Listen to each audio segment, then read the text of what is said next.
दोस्तों नमस्कार। इस क्लिनिकल नॉलेज चैनल पर आपको शरीर के बारे में जानकारी देते रहेंगे। चैनल के साथ बने रहे, आगे आपको बहुत सी जानकारी मिलती रहेगी।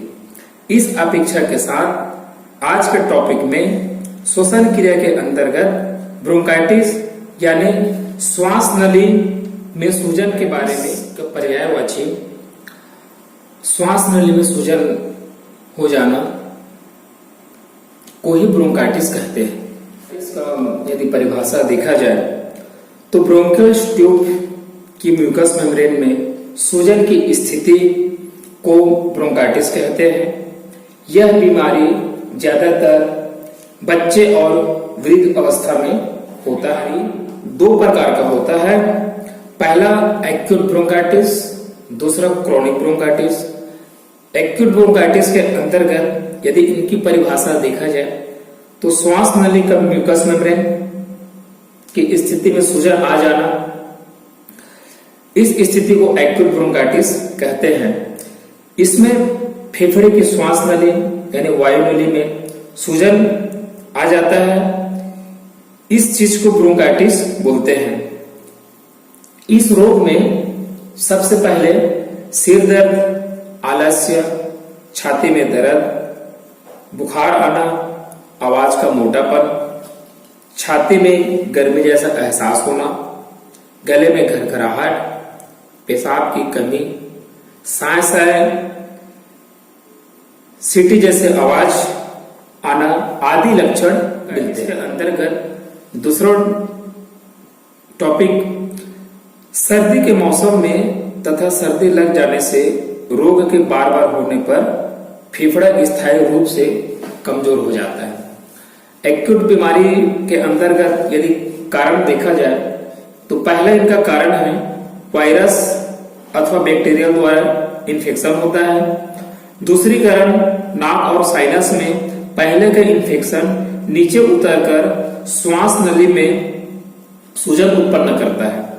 तीसरी इनकी कारण है इन्फ्लुएंजा, कोराइजा, टाइफाइड, काला आजार आदि बीमारी का वायरस ट्रेकिया और श्वसन नली में पहुंचकर एक्यूट ब्रोंकाइटिस उत्पन्न करता है। ब्रोंकाइटिस के अंतर्गत यदि इनका लक्षण देखा जाए तो पहला पॉइंट, पर्सन को सिर में दर्द, आलस्य, बुखार आना, सीना में गर्मी जैसा प्रतीत होना, सांस लेने में तकलीफ होना आदि लक्षण होता है।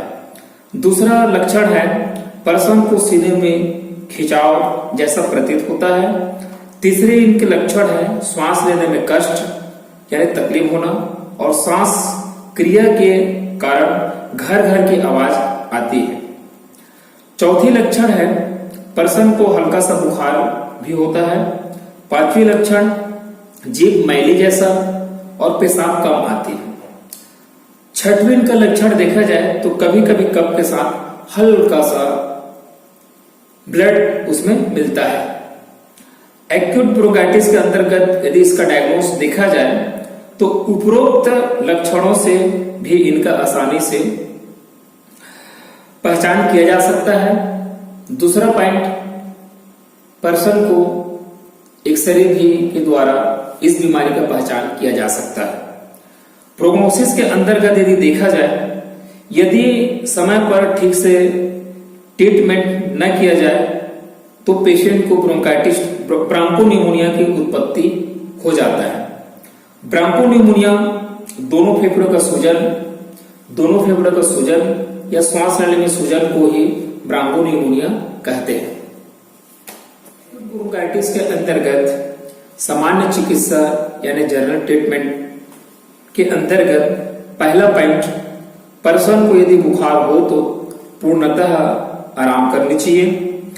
दूसरी इनकी चिकित्सा के अंतर्गत पर्सन को मुख्यतः और मुख्य कारण को दूर करनी चाहिए। तीसरी इनकी चिकित्सा है इन्फेक्शन के लिए एंटीबायोटिक लेनी चाहिए।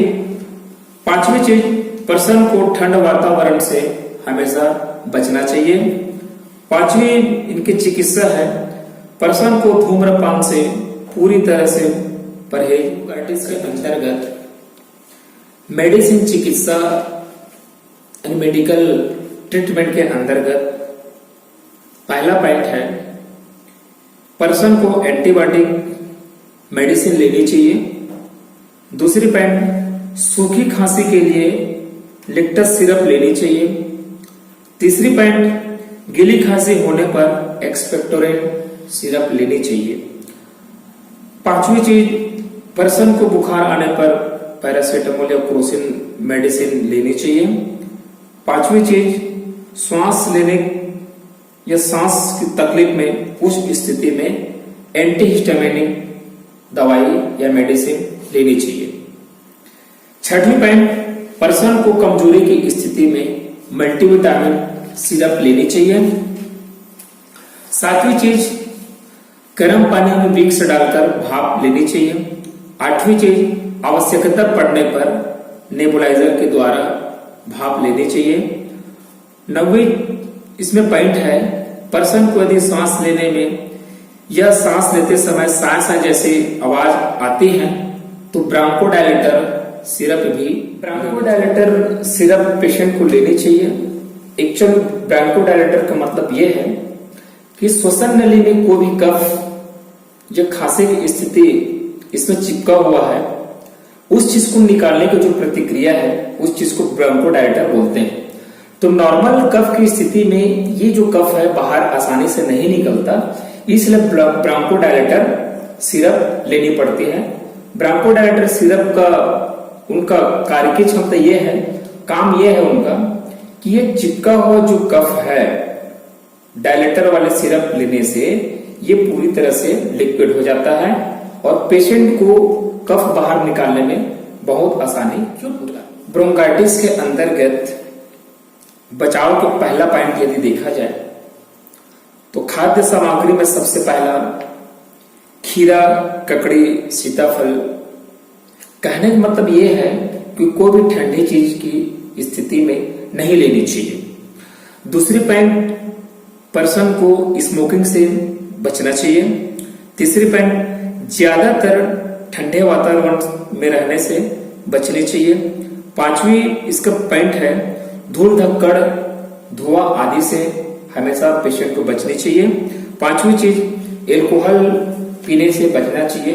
पेशेंट को हर हाल में एल्कोहल की मात्रा नहीं लेनी चाहिए। ब्रोंकाइटिस के अंतर्गत सलाह के रूप में डाइट क्या लेनी चाहिए इसके बारे में मैं सलाह देना चाहूंगा। इसका पहला पॉइंट, गर्म पानी का इस्तेमाल हमेशा करने चाहिए। दूसरे पॉइंट, ठंडा खाना खाने से हमेशा बचना चाहिए। तीसरे पॉइंट, स्वच्छ भोजन लेना चाहिए। चौथे पॉइंट, न्यूट्रिशन डाइट और प्रोटीन डाइट हमेशा लेनी चाहिए। पांचवी पॉइंट, मास्क का इस्तेमाल हमेशा करना चाहिए। छठी पॉइंट, योग और प्राणायाम हमेशा करते रहें, इससे शरीर अच्छा और चुस्त रहता है। एक्यूट ब्रोंकाइटिस के बारे में पिछले टॉपिक में मैंने पूरी तरह से जानकारी दिया। क्रोनिक ब्रोंकाइटिस के टॉपिक में आगे मैं जानकारी दूंगा।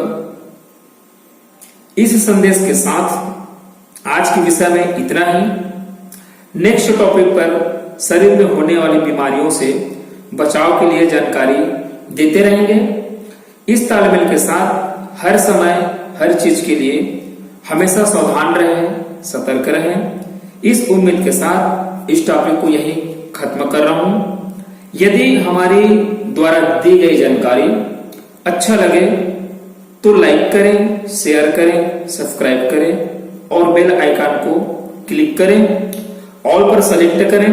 इस वीडियो के अंतर्गत कोई जानकारी चाहिए तो कमेंट जरूर करें। इस टॉपिक के संदेश में आज के टॉपिक में इतना कहना चाहूंगा, किसी सपने के सच होने की संभावना ही जिंदगी को दिलचस्प बनाती है। इसी संदेश के साथ आप हमेशा खुश रहें, व्यस्त रहें, मस्त रहें। थैंक यू, धन्यवाद। जय भारत, जय छत्तीसगढ़।